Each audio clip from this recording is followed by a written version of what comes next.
낱말의 뜻이나 꼴이 변화된 원인이나 역사적 유래를 뜻하는 어원. 오늘은 어원에 관한 몰라도 사는데 지장 없는 신기한 잡지식들입니다. 그럼 바로 시작할게요. 깡통의 어원은 액체를 담는 용기를 의미하는 캔에 통이 붙어서 만들어진 말이라고 합니다. 영어와 한자가 합쳐져 만들어진 말이죠. 이와 비슷하게 만들어진 말로는 깡패가 있습니다. 깡패의 어원은 범죄를 목적으로 조직적으로 활동하는 무리를 의미하는 영어의 갱에 패가 붙어져 만들어진 곁말이라고 해요. 잡다한 것들이 한데 뒤섞인 상태를 뜻하는 잡동사니, 이 말은 책으로부터 유래된 말이라고 합니다. 조선 후기 학자 안정복은 조선과 중국의 역사, 민간 이야기 등을 묶은 책 잡동사니를 편찬했고, 이 책은 떠돌아다니는 이야기를 흥미 위주로 엮었기에 잡동사니가 지금의 뜻을 갖추게 되었다고 하네요. 오른쪽과 왼쪽 같은 경우 오른쪽은 옳다, 왼쪽은 거짓되다의 고어형인 외다로부터 온 말이라고 해요. 과거부터 오른쪽은 올바른 것으로 왼쪽은 그른 것으로 생각됐기에 이런 말이 생긴 것이라고 하네요. 참고로 영어도 비슷한데 오른쪽을 뜻하는 right는 옳은이라는 뜻을 가졌고, 왼쪽을 뜻하는 left는 쓸모없다는 뜻의 left에서 파생되었다고 해요. 바자회는 시장을 의미하는 페르시아어 베잘로부터 나왔다고 합니다. 바자회 순 우리말이나 한자어인 줄 알았는데 상당히 충격적입니다.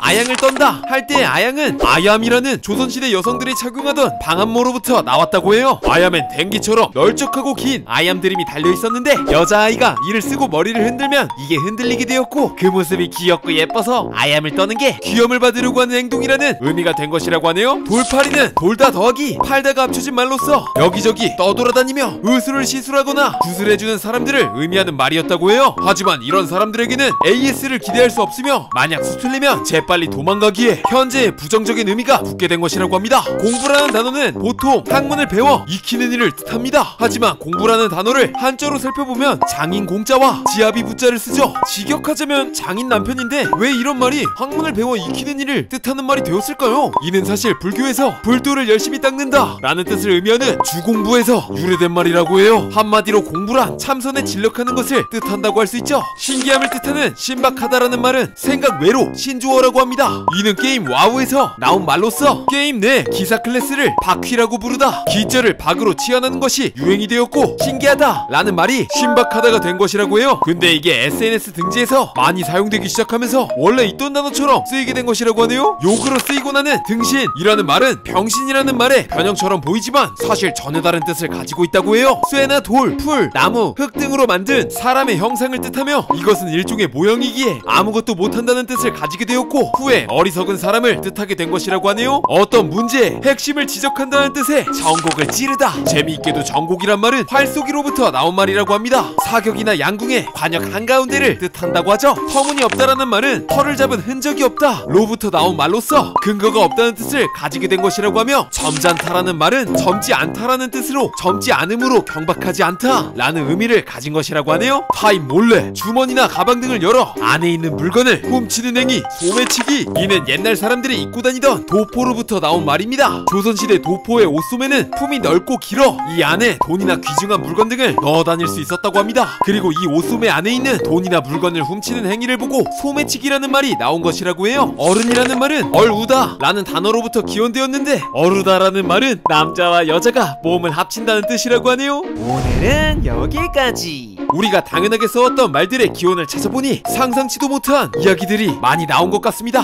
이런 이야기들을 아울러 단어들을 다시 보니 뭐랄까 단어들이 더 깊게 그리고 더 아름답게 보여지는 것 같네요. 앞으로도 많이 찾아봐야겠다. 아무쪼록 날이 더워졌는데 더위 조심하시고 저는 더 흥미로운 영상으로 찾아오겠습니다. 말처님들 정말 많이 사랑합니다. 뿅. 근데 더위의 어원이 뭐지?